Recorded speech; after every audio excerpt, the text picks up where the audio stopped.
time for a quick KLAK'S kitchen episode. It's probably the easiest thing I make. Crotchy pot pesto. It's where you make chicken pesto, mozzarella, Parmajawn, all types of good stuff. And you just do it in a slow cooker. Now I already got started before this guy decided to make the video. So you put some chicken breast tenderloins in there, right? Before you do that, coat the slow cooker with the olive oil. Gonna season with nothing but salt and pepper.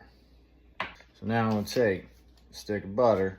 I'm gonna put a little chunk on each of the tenderloins that I got in there. I'm gonna do, I think I got 5 in there. I'm gonna do 5 chunks of butter. Why not? And boom. Looks like that.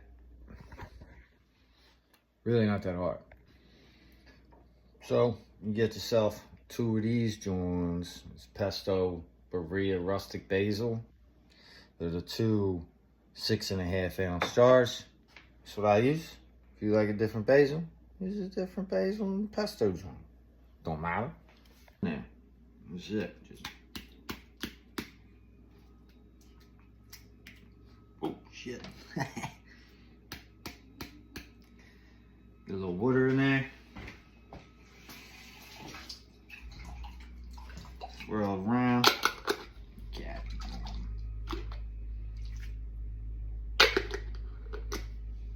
Do the same thing for the second one. I'm just take a fork, spread that pesto basil, swirl around.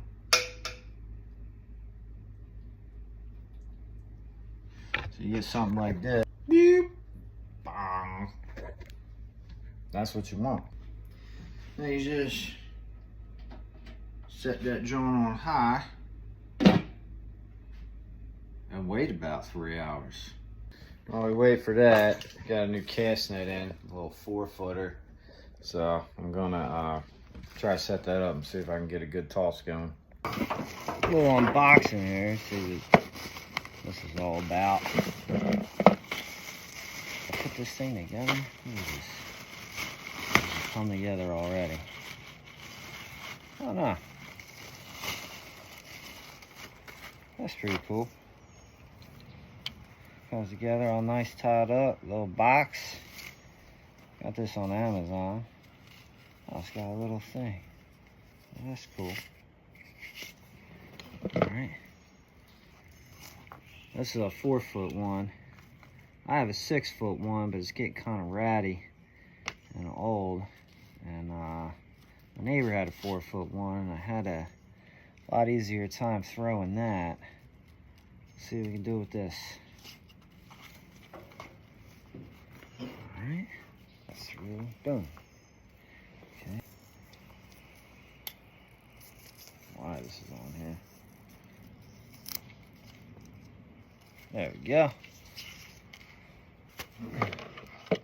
There's this extra line in here, I guess, to fix something in here. I don't really know. I'm just hoping it's good right out of the box.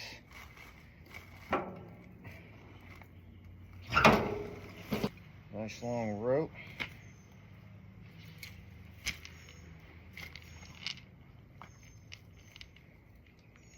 Perfect. All right, let's go give it a test throw. All right, a couple different techniques to throw in these. That's the one I like to do. Seems to be works the best for me, and then with a 4-foot, I should be able to launch this thing pretty good. So you got your little thing here. If you don't feel comfortable with that, you do a little loop. That kind of cinches it, but I'll try it the way it was intended. So you just kind of gather your rope up. There's a lot of rope, not gonna lie. Normally on a 6-footer, I would grab down here a little bit, but this is a 4-footer, and I should probably be able to wing this thing. Pull this out, and then I reach down, right about halfway. Grab this outer. Let's see. Grab it all together. I'm gonna launch it across out here, and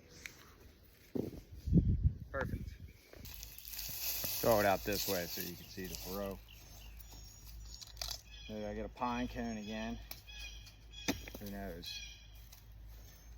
Gather my rope. And try a different throw just to see if the other technique works. There's a couple ways to throw these. So gather it all up, grab this. It's a good wingspan, right? Bring that over here. And get you another good wingspan. I'm just gonna throw this kind of like a right hook, and it should just pancake out. Not too bad. It'll take me a minute to learn it. We'll do that same technique again. This time I'm just gonna throw it a little harder. So we get a better throw here. Alright. Shake it out. A little tangled there. Should be alright.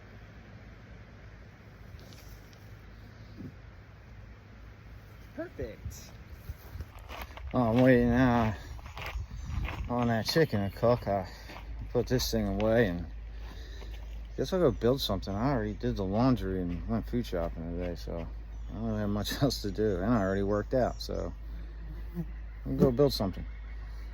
I built one already.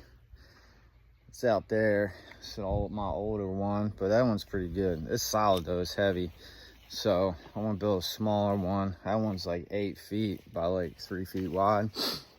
And I think it's like 14 inches tall. So I got like 2 pieces of 6 feet angle iron. So it's gonna be 6 feet long. I'm not gonna make it as wide. So I don't need as much materials.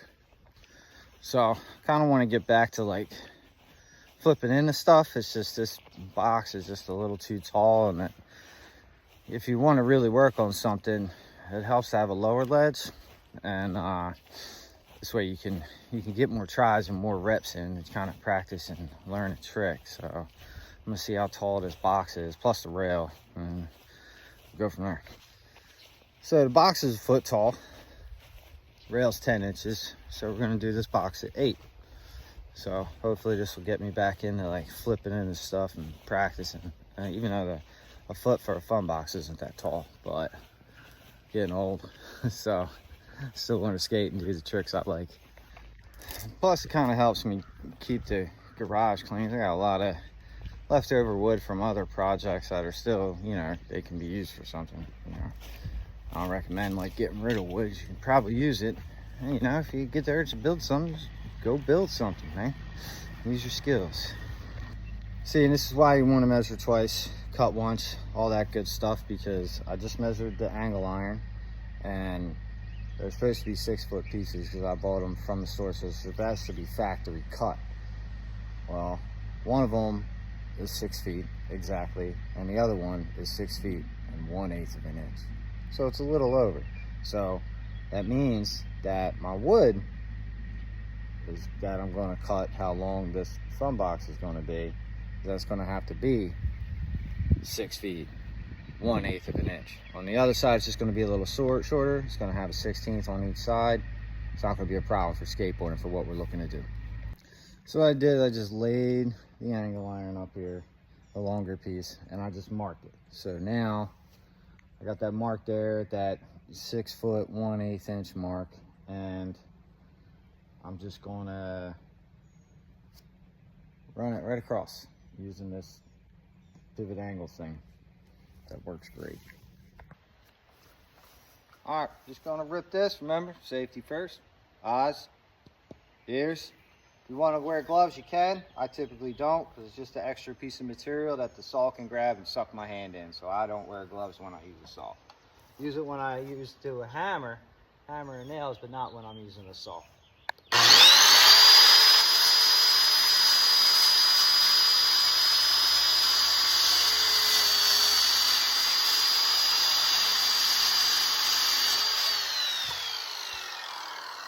So I'm just going to measure everything off of this for the 2x4s, right? I'm probably going to need 6 at 8 inches tall.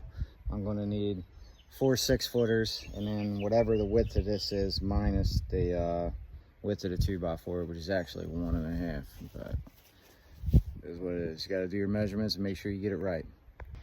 All right, so I got my 4 long pieces for top and bottom long support, and then I've got my 6 pieces for the height part. So I'm gonna put the top together, drill, and then I'll do the width, the supports there, because I have to measure that once it's put together. All right, so it's done. So what I'm gonna do, I'm gonna take 2 forks, shred this chicken apart, and then the lovely Allison is gonna do the honors of cooking the noodles. All right, so that's all cooked. Once the noodles are done, throw them in there with all that shredded chicken, and then we're gonna add the mozzarella cheese and the Parmesan. Let it go for 30 minutes and it's done. Well, since I have some help now with the noodles, I'm gonna see if I can crank this thing out real quick and get it knocked out. So let's have at it. All right, so for this, I'm gonna mark off every foot, and obviously I'm gonna drill probably 1.5 inches in from the corners, because that's typically how you're supposed to do it. So I'll kind of show you what I'm looking at.